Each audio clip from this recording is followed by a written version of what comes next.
नमस्कार, India voice देखना मेरे साथ। मैं हूं शंकर दत्त पंत। एक बड़ी खबर लखनऊ से, जहां पर 2:40 पर लखनऊ एयरपोर्ट पहुंचेंगे सीएम द्रौपदी मुर्मू का स्वागत करेंगे सीएम योगी। लगभग 3 बजे एयरपोर्ट पहुंचेंगी द्रौपदी मुर्मू। मुख्यमंत्री योगी आदित्यनाथ रिसीव करेंगे और शाम 6 बजे लोक भवन में एक बैठक भी होनी है। तो एनडीए की राष्ट्रपति पद की उम्मीदवार द्रौपदी मुर्मू आज लखनऊ पहुंचने वाली हैं। 3 बजे अमोसी एयरपोर्ट वो पहुंचेंगी और 2:40 पर मुख्यमंत्री लखनऊ एयरपोर्ट पहुंचेंगे और रिसीव करेंगे द्रौपदी मुर्मू को। और शाम 6 बजे बताया जा रहा है कि आज एक बैठक भी होनी है। तो लगभग 3 बजे एयरपोर्ट पहुंचेंगी द्रौपदी मुर्मू और उनके स्वागत के लिए पहुंचेंगे उत्तर प्रदेश के मुख्यमंत्री योगी आदित्यनाथ।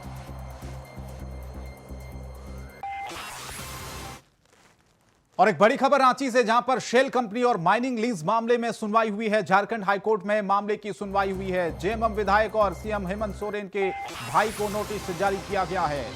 जेएमएम से निष्कासित किए जा चुके रवि केजरीवाल को भी नोटिस जारी किया गया है। अब अगली सुनवाई 29 जुलाई को होगी। तो बता दें आपको, chief justice doctor Ravi Ranjan और जस्टिस सुजीत नारायण प्रसाद की अदालत में सुनवाई हुई है। झारखंड के मुख्यमंत्री हेमंत सोरेन और उनके भाई बसंत सोरेन के करीबियों द्वारा शेल कंपनियों में काला धन निवेश करने के मामले में झारखंड हाईकोर्ट के आदेश के खिलाफ दाखिल एसएलपी पर सुप्रीम कोर्ट में शुक्रवार को सुनवाई हुई। हेमंत सोरेन के वकील मुकुल रोहतगी ने अदालत से समय देने की मांग की है, जिस पर अदालत ने ग्रीष्मावकाश के बाद इस मामले की सुनवाई 11 जुलाई को करने का आदेश दिया। ये मामला उच्चतम न्यायालय के जस्टिस जेके माहेश्वरी और जस्टिस हिमा कोहली की अदालत में सुनवाई के लिए सूचीबद्ध है। 3 जून को झारखंड हाईकोर्ट ने सीएम हेमंत सोरेन के खनन लीज आवंटन और शेल कंपनियों में निवेश की जांच को लेकर दाखिल याचिकाओं को सुनवाई योग्य माना था। राज्य सरकार ने शेल कंपनी वाले मामले में और हेमंत सोरेन ने खनन लीज आवंटित करने के मामले में दाखिल याचिका पर आपत्ति जताते हुए अदालत से सुनवाई योग्य नहीं होने की बात कही थी।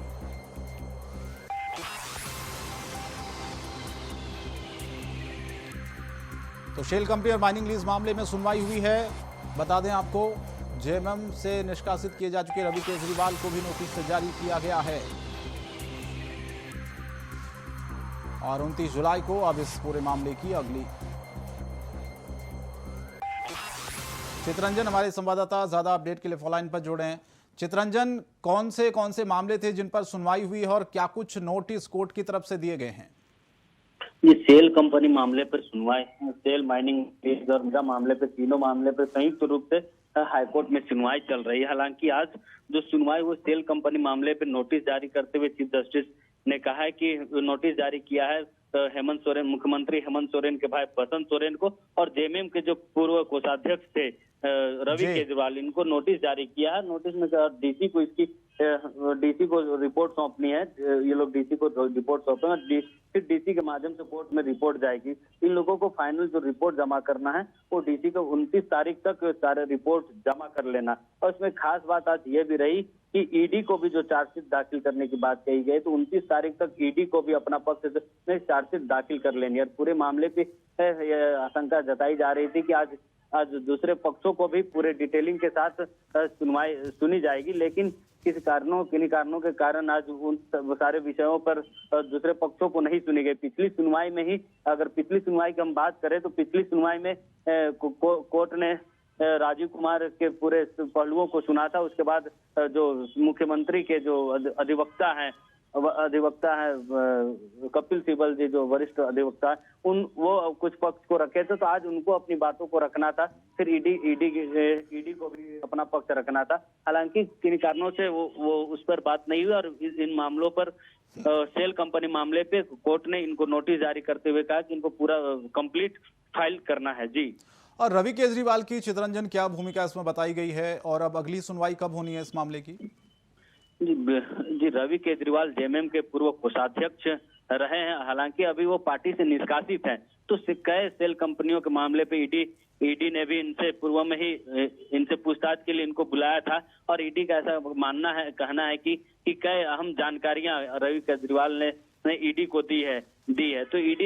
तो तो हाईकोर्ट ने भी ईडी को एक पक्ष रखते हुए ईडी नोटिस जारी किया है।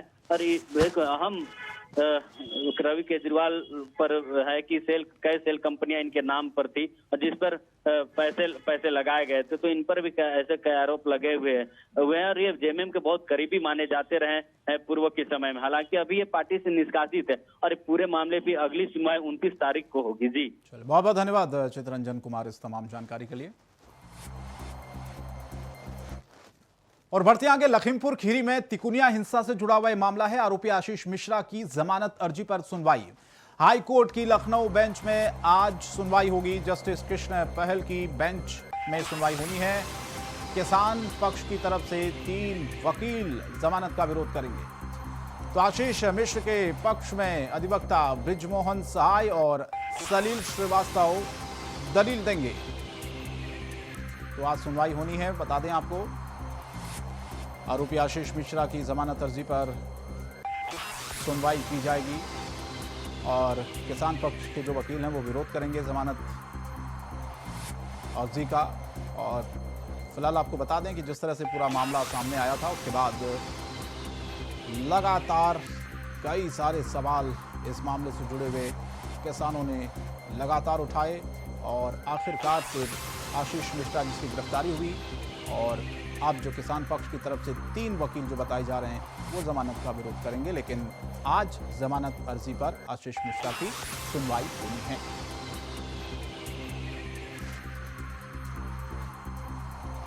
तो लखीमपुर खीरी में तिकुनिया हिंसा से जुड़ा पूरा मामला है। किस तरह से यह पूरा मामला आगे बढ़ा और उसके बाद आशीष मिश्रा की गिरफ्तारी।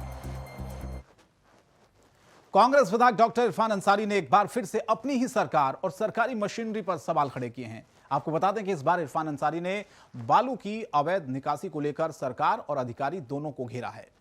इरफान अंसारी ने अवैध बालू ढुलाई का वीडियो जारी करते हुए कहा कि हमारी राज्य में सरकार है, लेकिन बालू की अवैध ढुलाई कैसे हो रही है, इसके लिए कौन जिम्मेदार है, यह सवाल पूछा है। आपको बता दें कि जामताड़ा और धनबाद के बीच बराकर नदी है और यहां से इरफान अंसारी गुजर रहे थे, तभी उनकी नजर पुल से नीचे बालू की अवैध ढुलाई पर पड़ी। इसके बाद उन्होंने एक वीडियो बनाया और उन्होंने राज्य सरकार को एक बार फिर इस वीडियो के माध्यम से कटघरे में खड़ा किया है और कई सारे सवाल पूछे हैं। तो अवैध बालू ढुलाई का ये वीडियो जारी किया गया है कांग्रेस के विधायक इरफान अंसारी की तरफ से और सरकार को उन्होंने घेरा है। कहा कि इस तरह से अवैध खनन हो रहा है, सरकार प्रशासन कर क्या रहा है।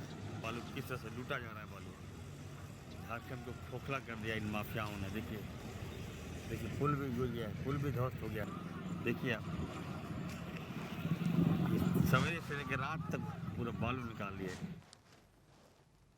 आरजेडी प्रमुख लालू प्रसाद यादव इन दिनों दिल्ली के एम्स में अपना इलाज करवा रहे हैं। बीते दिनों बिहार के पूर्व सीएम पटना स्थित अपने घर में सीढ़ी चढ़ने के दौरान गिर पड़े थे। ऐसे में उन्हें पटना से दिल्ली लाया गया है। बता दें कि लालू यादव की बेटी और राज्यसभा सांसद मीसा भारती ने अस्पताल से लालू यादव की तस्वीर शेयर की। इसके साथ उन्होंने लिखा, आप सबकी दुआओं और एम्स दिल्ली की अच्छी चिकित्सकीय देखरेख से आदरणीय लालू प्रसाद जी की तबीयत में काफी सुधार है। अब आपके लालू जी बिस्तर से उठकर बैठ पा रहे हैं, सहारा लेकर खड़े हो पा रहे हैं। हर मुसीबत से लड़कर बाहर आने की कला लालू यादव जी से बेहतर कौन जानता है।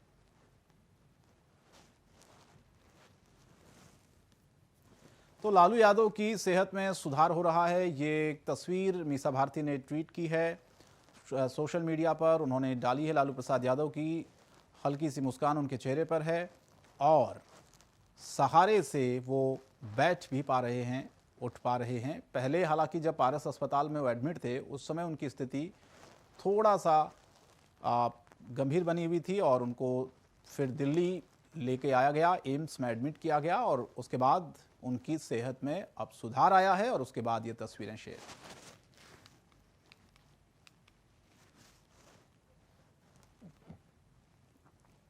तो लालू प्रसाद यादव की तबीयत में सुधार हो रहा है। ट्वीट किया है मीसा भारती ने और कहा कि हर मुसीबत से लड़ना जानते हैं लालू प्रसाद यादव। और बकरीद को लेकर रायबरेली जिला प्रशासन पूरी तरह से अलर्ट मोड पर दिखाई दे रहा है। शहर हो या गांव, हर जगह पुलिस की दस्तक देखी गई है। जिला प्रशासन लगातार पीस कमेटी की बैठकें भी कर रहा है। सुरक्षा व्यवस्था को लेकर एएसपी विश्वजीत श्रीवास्तव ने पुलिस को चप्पे चप्पे पर तैनात किया गया ताकि कोई अप्रिय घटना ना घटे। साथ ही कुर्बानी को लेकर कहा कि लोगों को शासन की गाइडलाइन का पालन करना चाहिए, नहीं तो उन पर कठोर कार्रवाई की जाएगी।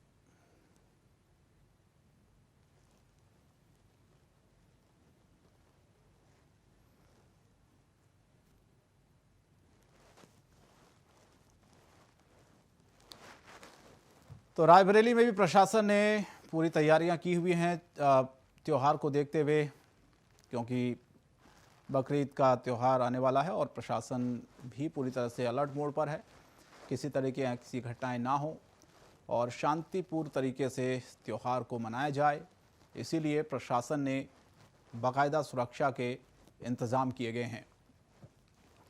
क्योंकि पिछले दिनों आपको याद होगा उत्तर प्रदेश में कई ऐसी घटनाएं जुमे की नमाज के बाद हुई, शहर के अलग अलग जगहों पर बवाल हुआ और उसके बाद प्रशासन अब अलर्ट है। कोई भी तीज त्यौहार होता है तो उससे पहले प्रशासन सुरक्षा को बढ़ा देता है और त्यौहार शांति प्रिय तरीके से लोग मनाएं, ये कोशिश प्रशासन की है और लगातार लोगों से शांति बनाए रखने की अपील की जा रही है। राजू हमारे संवाददाता फोन लाइन पर जुड़े हैं। राजू, किस तरह की तस्वीरें इस बार बकरीद को लेकर देखने को मिल रही है, क्योंकि पिछले 2 सालों में तो कोरोना था, इस बार त्यौहार बड़े पैमाने पर मनाया जाएगा और सुरक्षा व्यवस्था को लेकर किस तरह से तैयारियां प्रशासन ने की हैं? बिल्कुल बता दें कि जिस तरह से जिला प्रशासन का कहना है कि त्योहार के मद्देनजर हर थानों में, हर चौकियों में बैठक की गई है।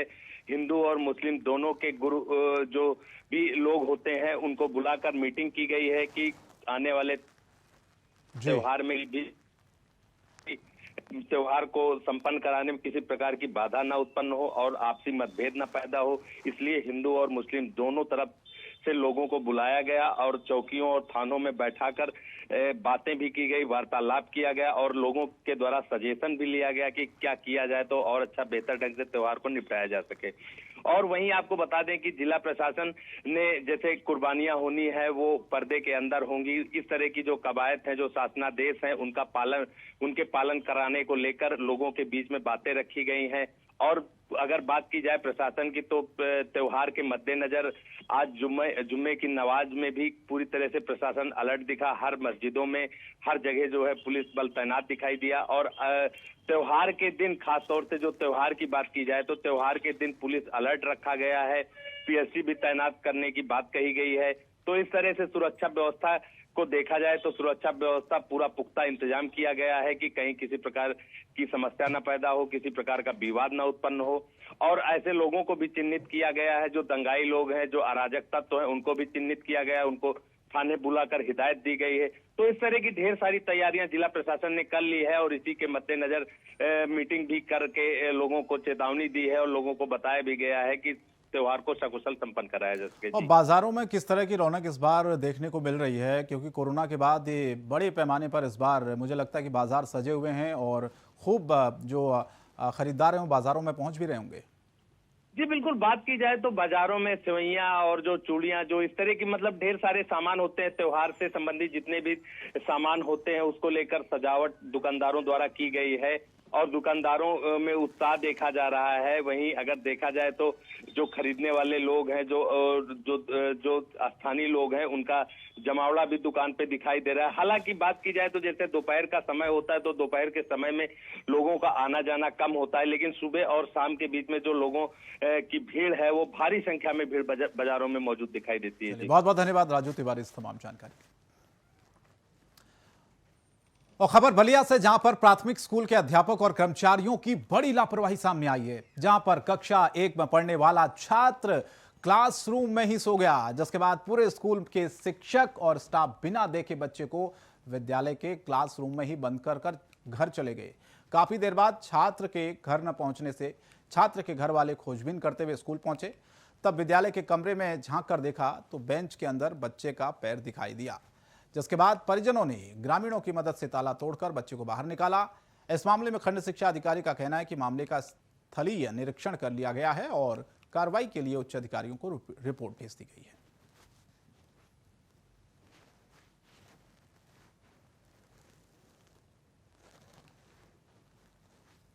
तो कमरे में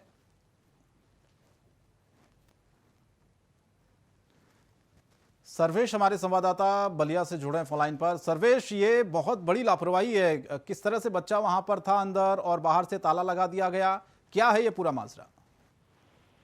जी, मैं बिल्कुल बताना चाहूंगा कि अबेरवार बारी ब्लॉक का सुखपुरा स्कूल का प्राथमिक विद्यालय का मामला है, जहां पे कि बच्चे पढ़ने जाते हैं और बच्चे पढ़ने के बाद जब विद्यालय की छुट्टी होती है तो वहां पे जो वहां के शिक्षक और स्टाफ की अगर देखी जाए तो बहुत बड़ी लापरवाही है सामने आई कि कम से कम कमरे को चेक तो कर लेना चाहिए, लेकिन कमरे को चेक नहीं किए करने के बाद उसमें ताला बंद करके सभी लोग वापस चले गए घर। और जब बच्चा घर नहीं पहुंचा तो बच्चे के परिजन जो है परेशान हो गए और खोजना शुरू किए। खोजते खोजते उन सबों को कई घंटों के बाद जो है बच्चा नहीं मिला, तो फिर वो स्कूल गए। स्कूल में जा करके फिर वो खिड़की से झांक करके देखे तो उसी ब्रेंच पर बच्चा अभी सोया हुआ था, उसका पैर दिखाई दिया। तो वहां पे जो ग्रामीण थे उनके सहारे स्कूल का ताला तोड़ करके और बच्चे को फिर बाहर निकाला गया। बिल्कुल, लेकिन करुणेश, जो जिम्मेदारी बनती है, जो भी स्टाफ स्कूल में बच्चे जब चले जाते हैं, जब ताला लगाते हैं क्लासरूमों में, तो पहले चेक किया जाता है कि कोई बच्चा तो नहीं है, किसी का सामान तो वहां पर नहीं रह गया है। क्या बिना देखे ही वहां पर लॉक कर दिया गया कमरे को, या फिर देखते हुए सब कुछ अनजान बने रहे?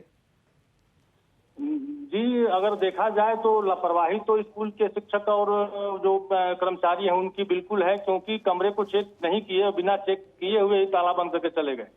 और इस पूरे मामले पर जब अगर खंड शिक्षा अधिकारी से बात की गई तो उन्होंने कहा कि इसकी जांच की गई है और उच्च अधिकारियों को इसको सूचित कर दिया गया है और जो भी होगी इसके ऊपर कार्रवाई की जाएगी। बहुत बहुत धन्यवाद इस तमाम जानकारी के लिए। तो ये एक बड़ी लापरवाही सामने आई है बलिया में। स्कूल में बच्चा सो रहा था और बाहर से क्लासरूम को बंद कर दिया गया।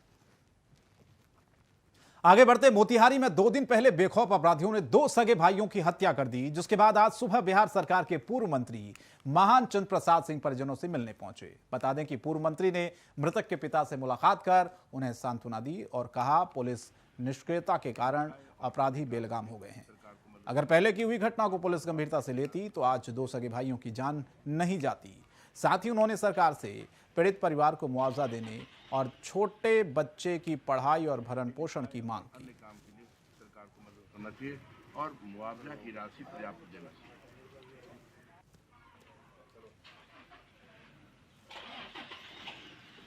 अभी तो लगातार टेलीफोन में लगाने का प्रयास किया हूँ। होम कमिश्नर को भी लगाया हूँ, डीजी को भी लगाया हूँ, एसपी को भी लगाया हूँ, लेकिन डीएसपी संबंधित डीएसपी से बात हमारी हुई है जी। उनको मैंने सारी बात बताया है और इतना तक कह दिया हूँ कि पुलिस निष्क्रिय है, ये पूरे इलाके के लोग महसूस कर रहा है। पुलिस की भूमिका नगण्य है। यदि वो पहले वाली घटना में पुलिस थोड़ी सक्रिय हो गई होती तो ये नौजवान का जान नहीं जाता। मनोबल बढ़ा है और मनोबल पुलिस के निष्क्रियता के कारण मनोबल। और इस वक्त एक सबसे बड़ी खबर आ रही है, जापान के पूर्व पीएम शिंजो आबे की मौत की खबर आ रही है। बड़ी खबर आपको बता दें, जापान के पूर्व पीएम की मौत हो गई है। जी हां, अभी तो खबर आई थी कि उनके ऊपर हमला किया गया है और अब खबर ये आ रही, बहुत दुखद खबर है अपने आप में। जापान के पूर्व पीएम जिनकी मौत की खबर सामने आ रही है, तो एक बड़ी खबर और ये बड़ी दुखद खबर है, क्योंकि उनके ऊपर हमला हुआ था, बताया जा रहा था और उनकी हालत नाजुक बनी हुई थी और खबर ये आ रही है कि उनकी मौत हो चुकी है। सुबह हमलावर जो थे उसने गोली मारी थी शिंजो आबे को और इस वक्त उनकी मौत की खबर सामने आ रही है। तो बड़ी खबर, जापान के पूर्व पीएम जिनकी मौत की खबर सामने आ रही है और लगातार हमने देखा कि किस तरह से जब उन पर हमला हुआ उनकी हालत